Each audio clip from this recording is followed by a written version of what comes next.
அஸ்ஸலாமு அலைக்கும் வரஹ்மத்துல்லாஹி வபர்காத்துஹு. இந்த உலகத்தில் பிறந்ததுலேருந்து நம்ம சக மனிதர்களோட தான் நட்பு பாராட்டி கொண்டு இருக்கிறோம். சில பேரோட ரொம்ப அதிகமான நெருக்கத்தையும் சில பேரோட நெருக்கம் கம்மியாகவும் பழகிட்டு இருக்கிறோம்.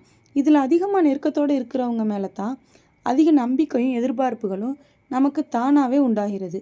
அதனால் நம்ம மனசில் இருக்கிற எல்லாத்தையும் அவங்கக்கிட்ட பேசிடுவோம்.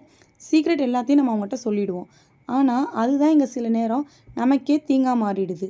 அவங்க தான் நமக்கு முதல்ல அநீதி இழைக்கிறவங்களாக இருப்பாங்க. அவங்கள நம்ம ரொம்ப நம்பி சொல்லியிருப்போம்.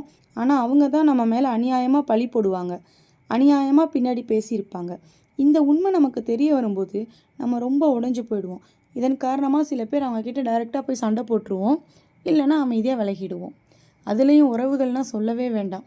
நமக்கு என்ன நடக்குது, அவங்களுக்கு என்ன நடக்குதுன்னு அக்கு வேற ஆணி வேற தெரிஞ்சிடும். அப்போது தான் அவங்களுக்கு ஏதாவது ஒரு நல்லது நடந்திருக்கும். அல்லாஹ் நமக்கு சோதனையை கொடுத்துருப்பான். ஆனால் நம்ம என்ன நினைப்போம், அநீதி இழைக்கிறவங்க வாழ்க்கையில் நல்லா தான் இருக்காங்க, ஒரு தப்பும் பண்ணாத நமக்கு தான் இவ்வளோ சோதனைன்னு நினச்சிட்டு இருப்போம்.